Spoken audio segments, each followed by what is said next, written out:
Sports to the bone family. Greetings, greetings, greetings once again, my viewers and subscribers. Welcome back to another one.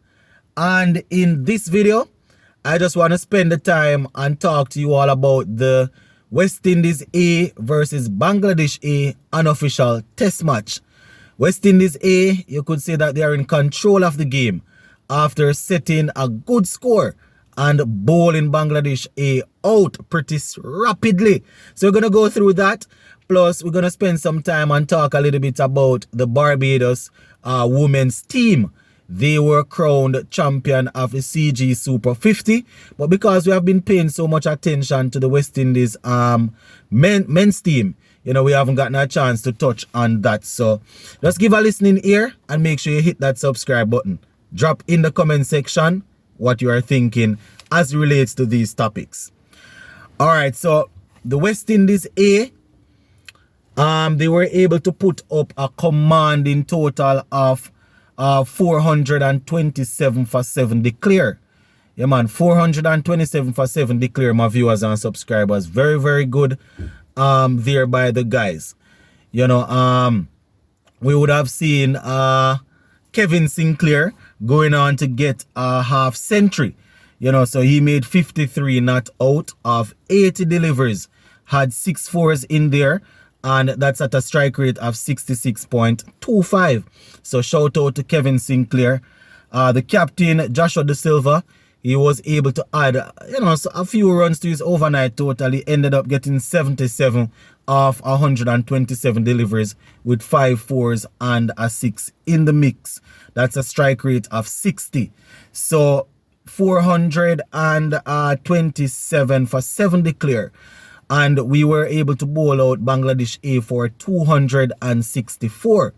Jair McAllister, my viewers and subscribers, was the man with the golden arm, picking up 5 wickets. Before we go down into our bowling though, let me just quickly remind you of how our top order did where the batting is concerned. So contributing to that 427, Tej Narayan Shandapali made 83, Kurt McKenzie 86, Raymond Reefer 26, Alec Arthur is 85, Brandon King, he didn't score, Joshua De Silva 77, Yannick Karaya 14, and Kevin Sinclair 53 not out.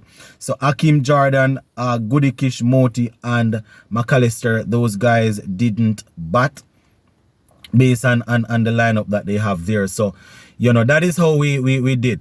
In terms of the batting now, in terms of the batting for Bangladesh A, as I said, they were bowled out for 264. Yeah, man, 264. And at the close of play, they were batting again and they were 5 without loss. So shout out to the West Indies bowlers for getting the job done. Let me just see if I can pull up the bowling for us. As I said, McAllister, he took 5 wickets. So Akim Jordan bowled 14 overs, picked up 2 wickets for 53 runs, had 1 maiden. Raymond Reefer 10 overs, 2 maidens, 46 runs, and 2 wickets. Jair McAllister, who I said is the man that did the most of the work, 15 overs, 2 maidens, 60 runs, and he has picked up 5 wickets so far. Kevin Sinclair 5 overs, 12 runs. Goodikish Moti 10 overs, 58 runs. Yannick Karaya 13 overs, 31 runs and 1 wicket. So the spinners going for a little bit of runs there, especially Moti bowling 10 overs for 58 runs. But all in all, it was a good job done by the guys, getting the team out for 264.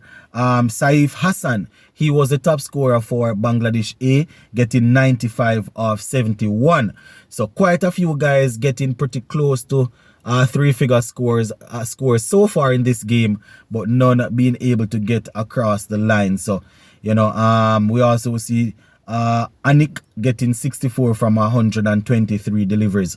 But shout out to the West Indies bowlers. As I said, they were able to go out there and get the job done within 1 day. Bangladesh A, they faced they got bowled out for 264. So, it's good to see that we didn't have to bowl one and a half day at them.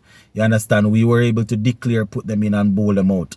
And as I said, in the second innings, they finished off the day on 5 without loss, having faced 2 overs. So that is how things are going in that game. All right, just before we go, my peeps, now the CG Super 50 for women, that game, that tournament basically flew under the radar because we were focused on so many things. The West Indies naming squads for Bangladesh A, to play against Bangladesh A. The West Indies naming squads to play in World Cup qualifiers. Announcing coach, all sort of things. So the ladies didn't get as much highlight as we would have wanted. But Barbados, they have been crowned the Super 50 champions. I think they were the defending champions, if I'm not mistaken. So Barbados once again showing their dominance in local cricket there for women. Shout out to Hayley Matthews, the West Indies captain. A couple days ago, she actually took a hat-trick, and I didn't really see it over social media. I was supposed to talk about it, but then I didn't remember based on covering the West Indies A game. So, shout out to her, and shout out to all of the young females that are there doing it big time. So that is how it is looking, my viewers and subscribers, for these couple of stories.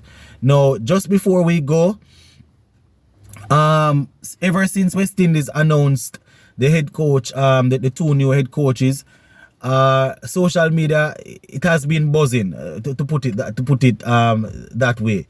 You understand? I have been doing a lot of reading, and I see where a lot of people are leaning towards trusting Sammy to do a job, and I see where quite a few people are leaning against Andre Coley, saying that he's probably not the right man for the job at this point, even though he has the qualifications and all of that. So as I said, I am just going to give it time. I'm going to give it time. I have given my opinion on these guys already, so it doesn't make any sense. Every time I mention them, I go ahead and go through it again. Just wanted to let you all know that the debate is still going on as it relates to who should be coaching West Indies team. So the Shivnarayan Shandopal and the Curtly Ambrose mentioning, those have died down pretty fast. Haven't heard anything. We're still waiting to hear the backroom coaching staff to see how that's gonna go. But for now, we're gonna leave it right here for now. Big up on yourself, my peeps, and we will touch base again soon.